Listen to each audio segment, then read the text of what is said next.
In this demo, we'll get set up and started with Google's Dialogflow. You'll be able to answer this question at the end of this video. What is the first configuration step that you need to take when you go to create a new chatbot? Let's get started by setting up an account which allows us to use Dialogflow. For this, you simply need to go to the website www.dialogflow.com. But like I said earlier, because we recorded some of these demos earlier when Dialogflow was named API.ai, some of the UI that you see on screen might reference API.ai rather than Dialogflow. Remember, there is no change in the functionality, there was only a name change made in October 2017. So simply go to api.ai or www.dialogflow.com and you can get started with setting up an account. Here is a page that introduces Dialogflow to you. You can build natural and rich conversational experiences, and there you see a button right there in orange which says sign up for free. But before we sign up, we are going to go explore this page a little bit. Here are the various ways that you can integrate with Dialogflow. Dialogflow can be used on any platform and, in fact, offers one click integrations with Skype, Facebook Messenger, Kik, Viber, and so on. You can also use Dialogflow across devices. You can use them with wearables, with mobile apps, with websites. You can also use Dialogflow if you have non English speaking customers. Dialogflow is also available in Spanish, French, Japanese, German, and 14 such languages. If you scroll down the page, you'll find those companies which have opted to build chatbots using Dialogflow rather than any other chat application. So you know that you're not alone when you want to develop for Dialogflow. At the bottom here, once again, there is a button exhorting you to sign up. But we won't give in yet. Let's take a look at the docs. I should tell you upfront that the docs are great.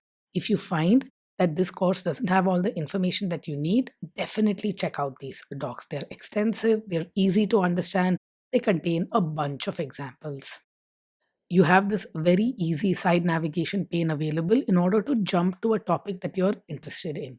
This docs will have everything that you need to know about Dialogflow, even stuff which we don't cover in this course, such as rich messages, for instance. That's an advanced topic which we don't cover here.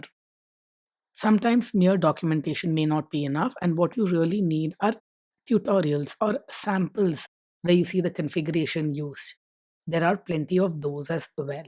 Here are entire structures and examples of how you can configure your agent. If your end objective is to integrate Dialogflow with your own web app or website, you'll need to use the SDK. All the information about the SDKs and the various languages in which they are available is right here. Dialogflow SDKs are available in a variety of languages.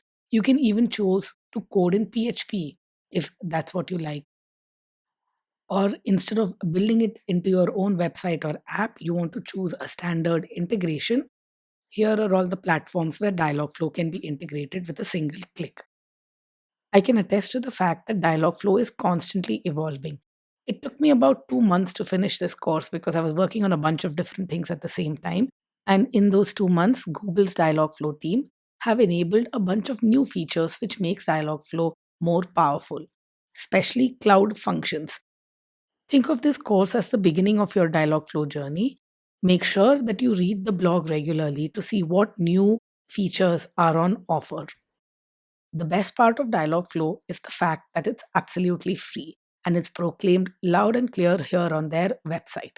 API.ai Dialogflow is completely free. You just need to sign up and get started. Any resources that you use to host your fulfillment code, that's the only thing that you'll pay for. And that depends on whether you host it on your own machine or you host it on Google's cloud platform or AWS, you name it. If you need help with your Dialogflow chatbot, click on support and you'll find that there is a community that you can plug into. Stack Overflow is great, Dialogflow forums are great. There are lots of examples on GitHub. Stack Overflow, especially, I found really useful. Whenever I got stuck while building something for this course, Stack Overflow was what I used.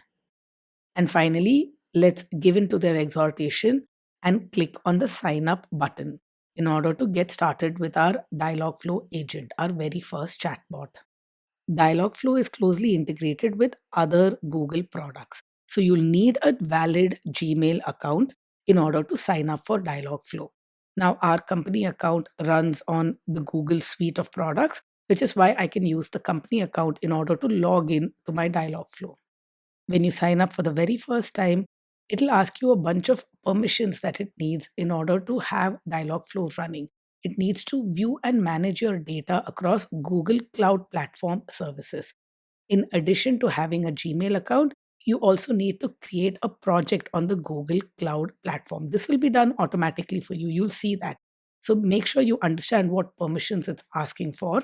All of these are pretty benign. You don't need to have billing enabled on Google Cloud Platform. We require actions permissions so that Google Dialogflow can create Google projects on your cloud platform account. So these are all again very benign. Click on Got It and go ahead and click on Allow.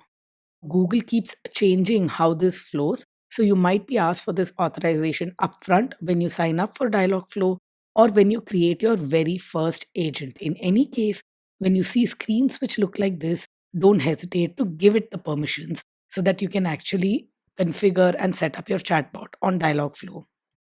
Once you've successfully logged in using a Gmail account or any Google account, even if it's for your own domain, this is the first screen that you should encounter. It's a welcome screen. It says welcome to API.ai, but you should see welcome to Dialogflow. And depending on when you're actually watching this course, you might also see a header which reminds you that Dialogflow was formerly API.ai. The very first step that you need to take towards building your chatbot is to create an agent, which is why there are so many buttons here which ask you to create agent. This is what you need to click on first to get started. We'll explore just a little bit before we create our first agent. If you remember from our previous videos, an agent is nothing but a programming module. It understands natural languages, which means it has machine learning within it, which allows it to understand what the user has said in his text fragment or sentence or phrase. Once you create an agent, you can use the test console that you see on the right. It's empty right now because we have no agent set up. This is what you'll use to test by having conversations with your Dialogflow agent. From within the Dialogflow account, you can easily access Dialogflow's documentation. This will take you to the same page that we saw earlier. Or if you're unable to find answers to your questions, you can always access the forums and ask your question there. Support is for tickets that you file to Google's Dialogflow team, a quick way to get your request across. Click on Account to edit specific account settings.